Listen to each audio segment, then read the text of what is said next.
Poštovani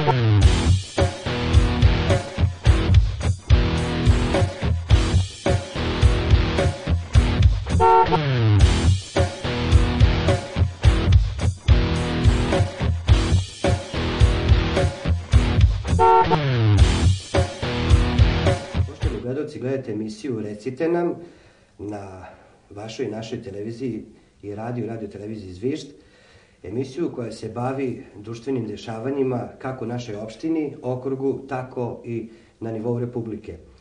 Kao što rekoh, emisija se bavi aktuelnostima kako u svetu politike, tako i u ostalim društvenim dešavanjima kao što je umetnost, kao što je kultura, kao što je sport i ostale bitne oblasti, tako da smo za ovu priliku na samom početku jednu od aktuelnosti odabrali izbor za savete nacionalnih manjina.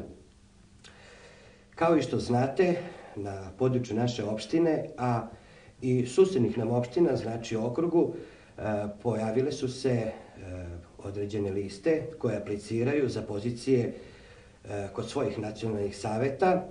U ovom slučaju se radi, iz našeg kraja postoje kandidati iz rumunske, romske i vlaške nacionalne manjine.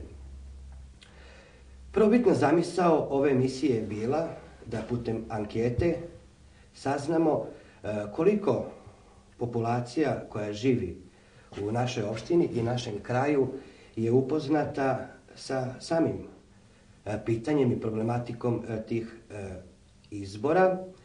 I naravno pokušali smo u početku, ne tako zvanično, da napravimo neku anketu i došli smo do deprimirajućih rezultata, da su odgovori naših ljudi koje smo anketirali dosta različiti u odnosu na, recimo, informacije koje sam ja pokupio sa sajta Ministarstva za ljudska i manjinska prava, i onda smo smatrali da trebamo da preobratimo ovu emisiju, da bude više edukativnog karaktera. Tada sam ja i uređivački kolegijum televizije i radija odlučili da za ovu priliku pozovemo po jednog od kandidata sa svih lista nacionalnih manjina koje apliciraju za pozicije. Međutim, iz romske partije, shodno da od skoro imamo sada formiranu romsku stranku u Kučevu, znači nisam siguran da li je u pitanju povereništvo još uvek, ali u svakom slučaju imamo čoveka koji s nama kontaktira po tom pitanju, nismo mogli da ga dobijemo i meni je jako žao, ali obećavam, znači u nekom od narednih termina da ćemo i to ostvariti. Zatim sam u jednom neformalnom razgovoru sa jednim gospodinom koji je inače bio gost kod nas, on je džez muzičar, dobio informaciju da je on kandidat za nacionalni savet rumunske nacionalne manjine. U pitanju je gospodin Kristijan Wagner iz Majdanpeka, džez muzičar.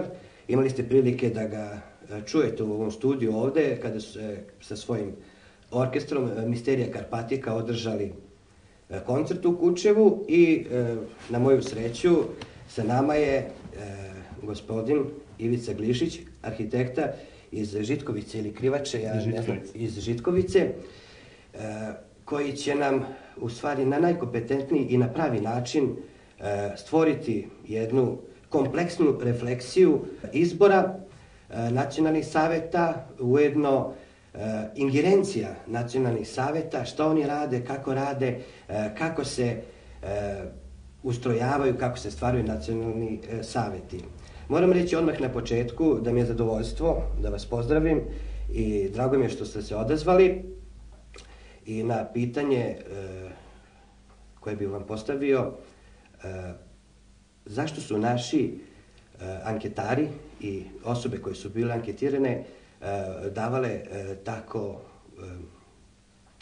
nestručne odgovore. Znači, odgovarali su da se nacionalni saveti brinu za probleme neke koji su, recimo, više lične prirode, kao što je primarna delatnost, recimo poljoprivreda ili infrastruktura i tako dalje. Da li je, po vašem mišljenju, nedovoljno upoznato građanstvo na ovoj teritoriji gde postoje nacionalne manjine, doduše u Vojvodini više postoji nego kod nas. Kako je dosadašnji tok išao u smislu animiranja, u edukovanju građanstva u tom smislu? Meneenche se răspund bună ziua, dragi oameni care priviți și cătați televizia Zvijd. Mi-e mult drag că am venit în televizia asta să ascult și să vorbesc spre consiliul nostru. Vorbesc românește câtă pentru lumea care sunt români aici și care o să aplițească la și o să dea glas la listuri de Naționalni Savet la alegerile astea care se întâmplă acum pe 6 iunie. Dobar dan za gledaoce koji ne znaju vlaški jezik, to je govor Vlaha severoistočne Srbije. Ja sam Ivica Glišić, inače potpredsjednik Nacionalnog savjeta Vlaške nacionalne manjine, predsjednik odbora za kulturu. Reći ću vam da ljudi nisu informisani iz razloga što prvo možda je to greška i Nacionalnog savjeta, drugo i sredine u kojoj živimo, pošto se još uvek vlaški narod smatra kao tabu tema na ovim prostorima. Nacionalni savjet i zajedno sa Republikom Srbijom pokušava da to promeni. Što se tiče države, sve zajednice nacionalnih manjina u Srbiji imaju adekvatnu podršku od države i to je najbolje definisano Ustavom i zakonom Republike Srbije. Zakonom o ljudskim i manjinskim pravima i zakonom o nacionalnim manjinama.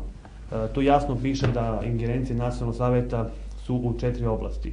Oblast obrazovanja na maternjem jeziku, oblast informisanja na maternjem jeziku, službena upotreba jezika i kultura nacionalne zajednice. Nikakve druge delatnosti tipa infrastruktura, projekti prekogranične saradnje, ekonomski projekti, ne znam, asfaltiranje trotoara ne spada u domet Nacionalnog savjeta, već samo onoga što se tiče zajednice, a to su oblasti kulture, obrazovanja, službene upotrebe jezika i informisanja.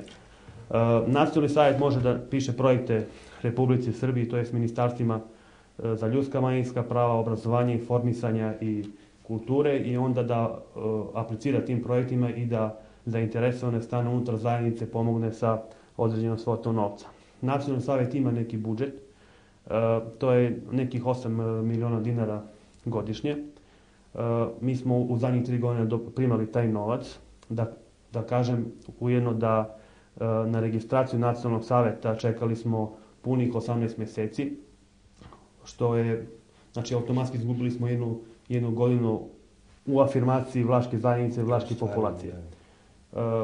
Šta vam kažem, kad smo osnovali Nacionalni savjet, bilo je par entuzijasta, par nevladinih organizacija i jedna politička opcija, politička opcija koja je, pretpostavljam, i u Kučevu deluje ovde.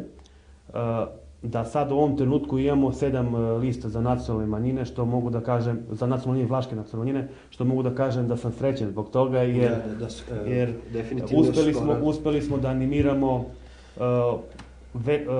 veliki broj građana severoistočne Srbije i veliki broj Vlaha da jednostavno odluče oni na izborima 6. juna o svojoj budućnosti i svom jeziku, svojoj kulturi, svojim običajima. Tu bi vas zaustavio, pa bi se malo vratili na problematiku, znači, samih predizbornih kampanja i ovih lista ili kako se to zove, posebnih biračkih spiskova.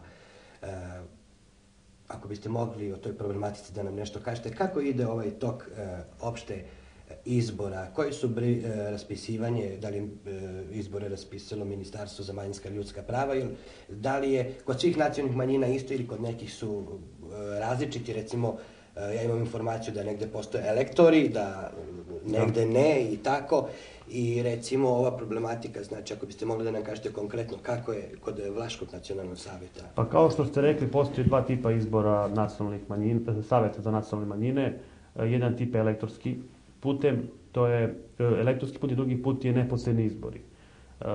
Koji je kod nas? Da, Vlaška zajednica je uspela da sakupi određeni broj potpisa koje daje pravo zajednici i koje daje, zbog toga što je stekla kapacitet da izađe na neposredne izbore, što je jako dobro za Vlašku zajednicu.